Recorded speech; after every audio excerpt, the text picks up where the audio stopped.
Good morning and welcome to our post-landing press conference. After this briefing, we will be switching the satellite to the Kennedy Space Center for a briefing from the SPAS community on the science that activity produced. But right now, I would like to introduce our two participants here at the Johnson Space Center. On my immediate right is Entry Flight Director Jeff BANTLE, and on his right is the Director of Space Shuttle Operations, BREWSTER Shaw. I'll turn it over to Jeff now. Okay, well, I'll be very short and brief. I think today was just a great conclusion to a very excellent flight on a 11-day mission, and we landed out at Edwards. Of course, I think that was pretty much expected after looking at the weather the last couple of days with the tropical storm influence in the Florida area. Nothing really significant about the entry other than everything went very well. We landed at Edwards 22, the concrete runway there, which is usually the typical runway we end up at. A couple of minor little things with some instrumentation on the way down, but I think everything went by the book, and touchdown looked great, and didn't see any problems anywhere. That's all I have. BREWSTER. Well, the program has been delighted with the mission from start to finish. All of our customers have been extremely happy with the results they've gotten on this mission, of course with the exception of Maz, which we've talked about at some length now. But everyone is very happy. It was an extremely successful mission, a great way to end a year of flying space shuttles, and we look forward to more of the same next year. Okay. We'll start with questions here at JSC. Do you have Mark?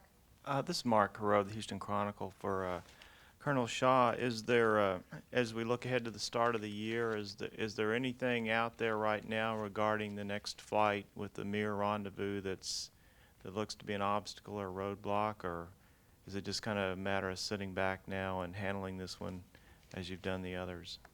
No, nothing unusual in the way of obstacles. We still have a lot of work to do, of course, to get ready for that mission, but we anticipate that that'll all get done on time and we'll be ready to go and be successful. Anything else? Okay, we'll now go to NASA headquarters and take questions from there. This is Washington, A.R. Hogan, Writers Plus Newsroom. For BREWSTER Shaw, 13 years ago today, the STS-62 landed at Edwards and became the first return to space mission ever. And I was wondering if you could give us some perspective now, 13 years into the program with the year-end wrap-ups coming. Is the glass half full or half empty? I mean, you've had not the hoped for, maybe 50 flights a year that was once talked about, but you've had a lot of high points. Do you look at the glass being more half full or half empty, or what are your thoughts 13 years into the shuttle era here? Well, since STS-2, we have launched the Space Shuttle 64 times. 63 of those have gone to orbit and accomplished their mission. I can't really address what we thought we would be able to do before I was here, but we're certainly happy with the way the hardware and the program and the people are performing.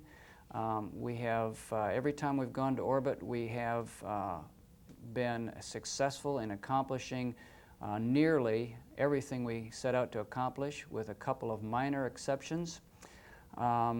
We look forward to many, many more years of flying the space shuttle, doing not only the type of science that was done on this mission, but also in sharing the load with our space station partners, and in allowing the United States to cooperate with the other countries that are involved in the International Space Station Alpha to construct a permanently manned space station for several countries to take advantage of.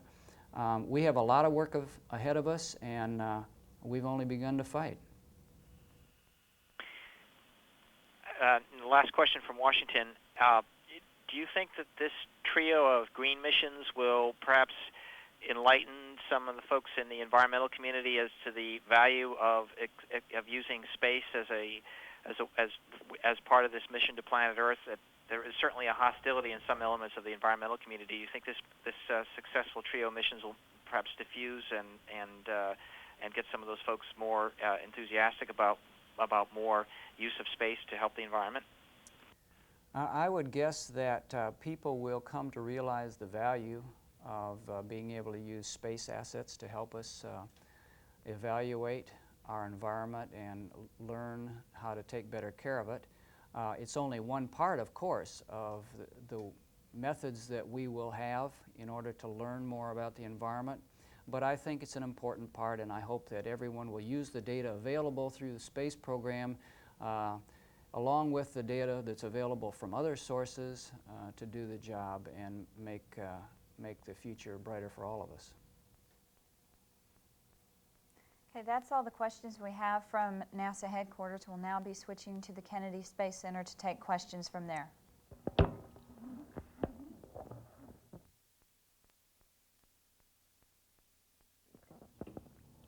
Okay, Dan Billow from WESH-TV. For either one of you, did you observe what appeared to be a tear in the insulation blanket on the left payload bay door, which appeared to be lined up quite precisely with the dump nozzles where the ice formed the other day?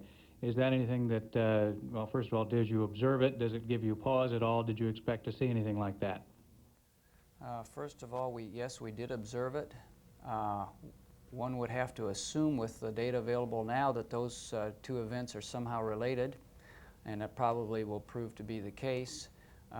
We'll just have to go repair that, the frizzy cover that looks like it's been torn up a little bit there and make the vehicle ready to fly again. We don't see that that is a big threat to us. Of course, we are going to try to understand what happened in this particular case because we don't think that we've been having that phenomenon occur all along during the mission, so we'll try and figure out what was different this time and see if we need to do anything to preclude it in the future. Peter Galtieri, West Kentucky News, for Brewster. Since we've had so many shuttles end up landing at Edwards, is there anything that NASA is thinking of doing, rethinking anything about getting shuttles to land at KSC more often, predicting weather better? And will the budget cuts affect that, by the way, also?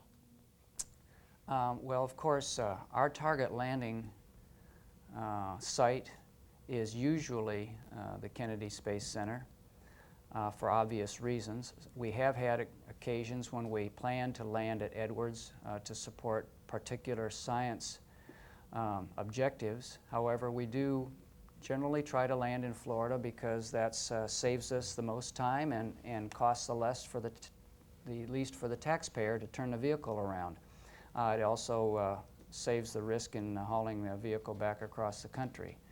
But we feel that we have a pretty good capability to predict weather. It's the controlling the weather that we have a tough time with, and I don't believe we're going to be able to get around that one. So from time to time, we'll end up in California. This is Phil Chen, Earth News for Brewster. Big picture question, although not as big as A.R. Hogan's. You had originally planned 9 missions this year. The 2 missions which moved to next year both got moved for programmatic issues. Any thoughts about the fact that you did ultimately plan 7 missions, get 7 off, and what's the plan for next year? The things that happened to us this year, I think, were largely not things that we could control. Every once in a while, you go out to start your car and it doesn't start, and you have to deal with that. So I think we've done a reasonable job in recovering from the events that have occurred to us and maintaining the manifest profile as well as we could. It's nice to always do exactly what you plan to do, but sometimes that doesn't work out. We're going to try real hard to do next year what we plan to do at this point, and we'll just have to see how the hardware and Mother Nature and all the forces over which we don't have very much control work out for us. Okay, that wraps up the questions from Kennedy, so we'll now be switching out to Dryden to take questions from there. Yeah, I'm Jane Allen from the Associated Press. I'm wondering if you can tell us what exactly happened to that wastewater icicle on the outside of the door. You want to try that, Jeff? Well, first of all, we don't have any photographic evidence to say exactly what happened to it and when it came off. Obviously, it came off. We put the arm away, which we had been looking at that icicle with a camera, but we put the arm away yesterday and stopped looking and working with that. And we also, by the way, did lose the camera at the, on the wrist of the arm, so we also would have had a difficult time looking at that icicle up close. Suspect that it either came off when we closed the door or sometime during entry, and that's probably the best I can give you at this time. We were never concerned that it could do any significant damage other than impact a few tiles or something. So there was never a safety threat, and I would say it came off either when we closed the door or sometime during entry. Frank Motek here from KNX CBS Radio in Los Angeles. Looking ahead to the new year and Atlantis' next flight, I'd like to get some comment on the just completed Mir approach demonstration, how that went, and any comment about the rendezvous with Mir next year, sir.